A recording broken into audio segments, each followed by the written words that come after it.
मैं बहुत दुखी हूँ। क्या भगवान ने सारे दुख मेरे ही जीवन में दे दिए? ऐसा मैंने क्या किया है कि भगवान मुझे इतना दुख देते हैं? इस तरह के विचार आपके भी दिमाग में ज़रूर आते होंगे और आप सोचते होंगे कि ऐसा मैंने क्या किया है कि भगवान मुझे इतना कष्ट देते हैं। और एक समय तो ऐसा आता है कि आपकी सहायता के लिए कोई भी नहीं होता। आपको अकेले ही अपने जीवन की परेशानियों से, अपने दुखों से जूझना पड़ता है। तो आज की इस वीडियो में हम यही जानेंगे कि ऐसा हम क्या करें कि अपने दुखों के कारण को खुद ही अपने जीवन से निकाल सके, अपने दुखों को अपने जीवन से दूर कर सके बिना किसी की मदद के। तो आज इस गौतम बुद्ध की वीडियो से आप यही जानेंगे। उसको जानने के लिए आपको इस वीडियो को एंड तक जरूर देखना पड़ेगा ताकि आप अपने जीवन के दुखों को अपने जीवन से निकाल सकें। रमेश नाम का एक लड़का अपने परिवार के साथ गांव में रहता था, लेकिन पढ़ाई करने के बाद वो कुछ कर नहीं रहा था। तब रमेश के घर वाले हमेशा उसे ताना मारते रहते थे कि कम से कम अपने दोस्तों को देखकर ही थोड़ी शर्म कर ले। तेरे दोस्त सब कामयाब हो चुके हैं, बस तू ही बेरोजगार घूम रहा है।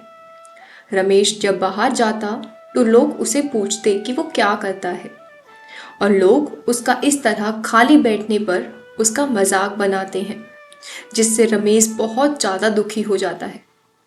वो प्रयास भी कर रहा था, लेकिन कहीं भी उसे सफलता नहीं मिल रही थी। कुछ लोग तो उसे कहते थे कि वो कुछ कर ही नहीं सकता, जिससे रमेश का मनोबल और टूट रहा था। तभी जब एक बार वो गांव से निकल रहा था तो उसने देखा कि एक भिक्षुक दुख के ऊपर उपदेश दे रहे थे। भिक्षुक ने कहा कि दुख गुरु की तरह होते हैं। जैसे गुरु अपने शिष्यों को सिखाते हैं, वैसे ही दुख भी गुरु के भांति कुछ ना कुछ सिखाकर ही जाते हैं। तब रमेश बोला, दुख सिखाकर नहीं, बहुत पीड़ा देते हैं। मुझे बहुत दुख है और मुझे पीड़ा भी बहुत हो रही है। तब भिक्षुक बोले कि तुमको क्या दुख है? उसने अपना सारा दुख भिक्षुक को बताया। तब और कहने लगे कि तुम्हारे पास मेरे दुख का उपाय नहीं होगा। तब भिक्षुक मुस्कुराते हुए बोले कि जब तुमको असली दुख आए तुम मेरे पास तब आना, मैं ज़रूर तुम्हारी सहायता करूँगा। ये कहकर वो भिक्षुक वहाँ से चले गए। तब रमेश को लगा कि मेरा दुख क्या झूठा है जो भिक्षुक को नहीं दिख रहा। जब मेरे घर वाले ही मेरा दुख नहीं समझ पाए, जो मेरे साथ इतने सालों से रहते हैं, तो ये भिक्षुक क्या समझेंगे। तब रमेश ने कुछ काम करना शुरू किया और उसने संकल्प लिया और काम करने की कोशिश की। तब उसका एक व्यापार चलने लगा और 2 साल के भीतर उसने अच्छा खासा पैसा जमा कर लिया। अब तो उसके घर वाले भी उसी की बड़ाई हर किसी को करते और दोस्त भी उसकी इज्जत करने लगे।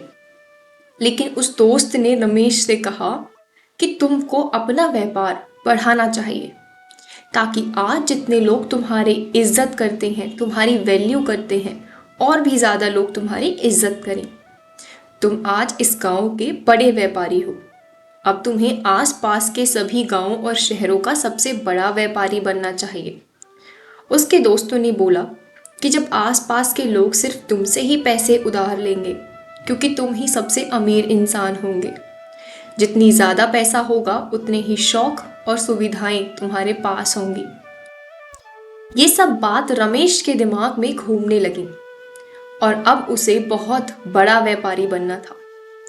लेकिन उसके आसपास बहुत बड़े व्यापारी थे, तो उसे बहुत जल्दी होने लगी।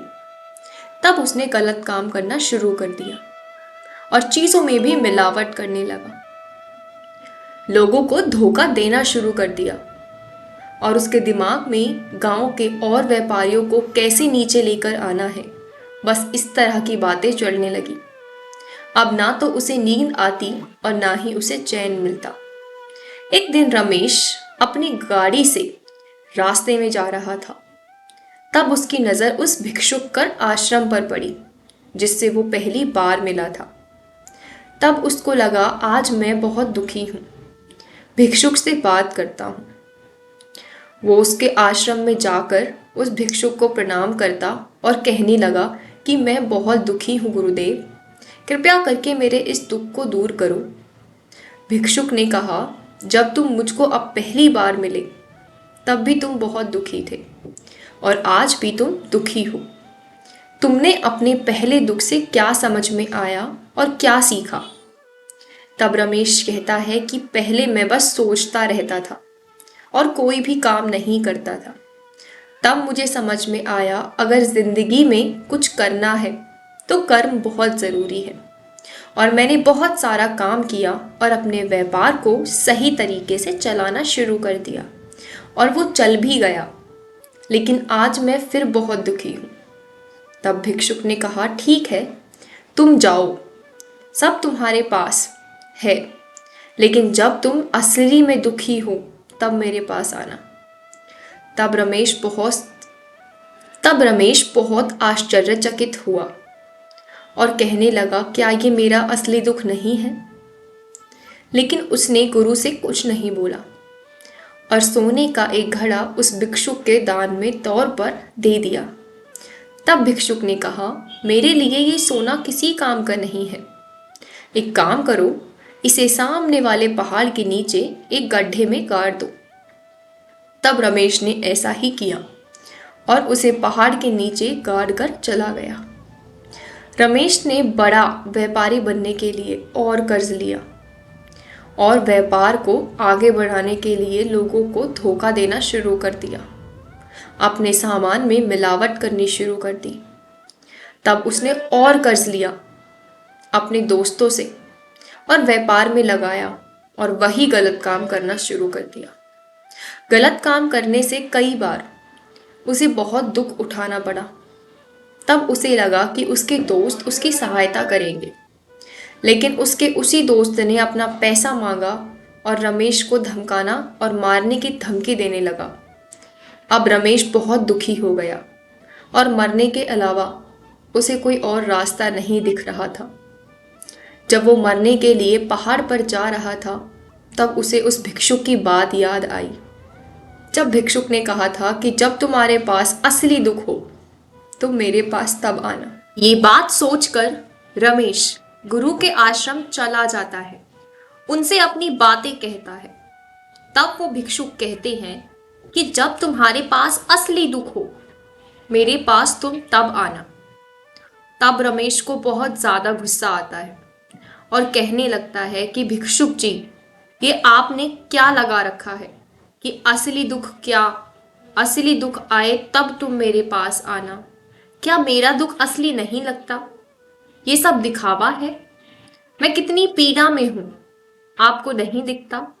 मेरे मरने तक की नौबत आ चुकी है गुरुदेव।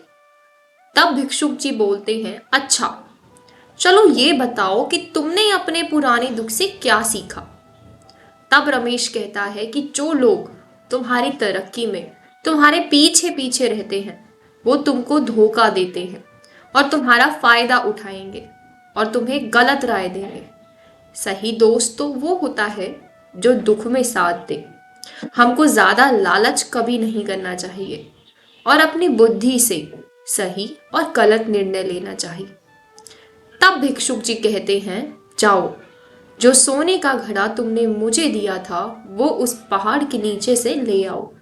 तब रमेश उस घड़े को ले आता है और भिक्षुक जी कहते हैं कि इस घड़े को तुम ले जाओ। तुम्हारी जिंदगी में जब असली दुख आए तुम तब मेरे पास आना। तब रमेश गुरु जी को प्रणाम करके वहां से चला गया और सोने के घड़े को बेचकर फिर से वापस से अपना व्यापार शुरू किया। उसका व्यापार अच्छा चलने लगा।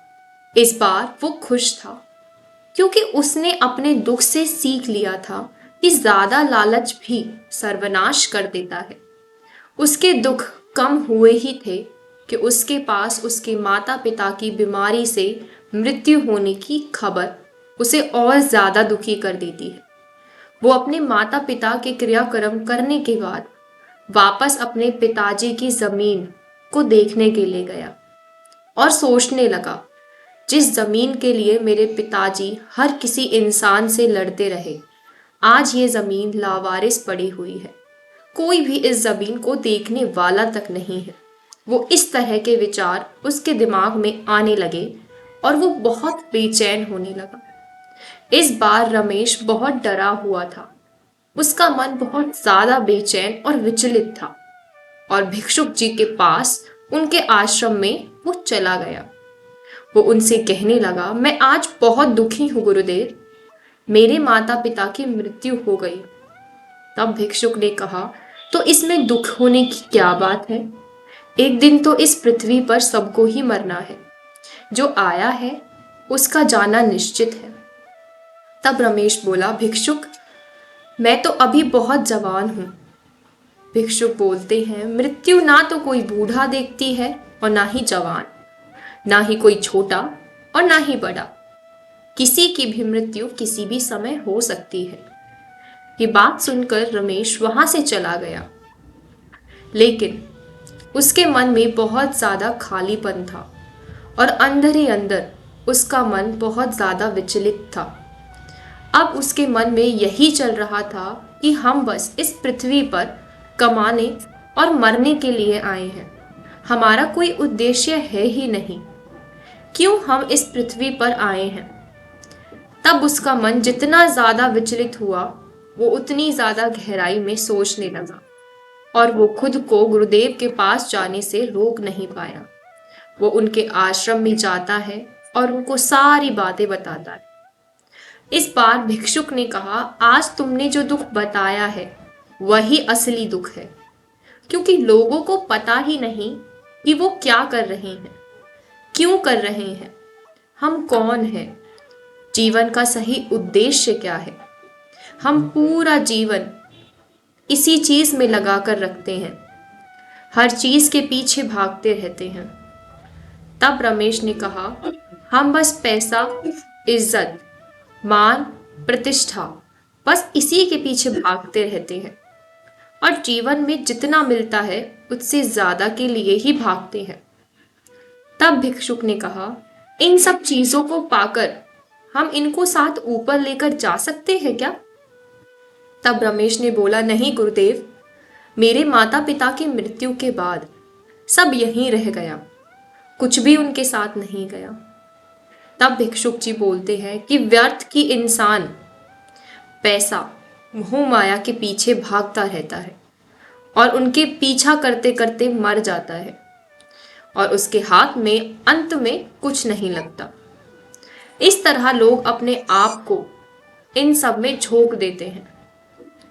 तब रमेश कहता है, तो हमको क्या करना चाहिए गुरुदेव? गुरुदेव ने बताया कि हमको अपनी ऊर्जा सही जगह लगानी चाहिए।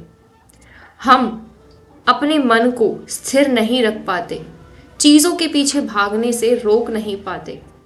हमें खुद को पहचानना चाहिए कि हर चीज़ जो भी हमारे जीवन में है, हमें उस पर नियंत्रण कैसे करना चाहिए। जब रमेश बोलता है, तो क्या हम पैसे के पीछे नहीं भागें, तो हम अपने परिवार का पालन पोषण कैसे करेंगे? तब भिक्षुक जी बोलते हैं, आप सब कमाओ, लेकिन हर चीज की कोई सीमा होती है। हद से ज्यादा कोई भी चीज तुमको बर्बाद कर सकती है और मन को ध्यान लगाने से चीजें बहुत ज्यादा नियंत्रित में रहती हैं और सही गलत का तुमको असलियत में पता चलता है। इच्छा का कोई अंत ही नहीं है। एक उम्मीद पूरा करोगे, फिर दूसरी चीज की चाह। इस तरह से जीवन व्यर्थ करने से कुछ भी हासिल नहीं होता। ये सब बात सुनकर रमेश को उसके सारे प्रश्नों का उत्तर मिल गया। वो भिक्षुक जी को बहुत धन्यवाद करता है और कहता है कि सच में आपने मेरे सारे दुख दूर कर दिए। तो दोस्तों, आज के इस वीडियो में हमें यही सीखने को मिलता है कि हम अपने दुखों के कारण को जानते हैं और अच्छी बात यह है कि हमें वो दुखों के कारण अपने जीवन से निकालने भी आते हैं। लेकिन फर्क इतना है कि आधे से ज्यादा लोग अपने जीवन को दिखावे की तरह जीते हैं। वो अपने अंतरात्मा की खुशी के लिए नहीं करते। उनके लिए बाहरी दिखावा इतना ज़्यादा ज़रूरी हो जाता है कि वो अपने अंदर की खुशी को पहचान ही नहीं पाते और इस जीवन भर पैसे के पीछे, इज्जत के पीछे, शान और शौहरत के पीछे भागते रहते हैं। लेकिन उनको ये पता नहीं होता कि मेरे अंदर का दुख का कारण भी यही है। आशा करती हूँ आपको ये वीडियो पसंद आई हो। अगर आपको ये वीडियो पसंद आई हो तो प्लीज़ मुझे कमेंट सेक्शन में लिखकर ज़रूर बताएं आपके कमेंट सेक्शन का मुझे इंतज़ार रहेगा। Thank you so much for watching this video.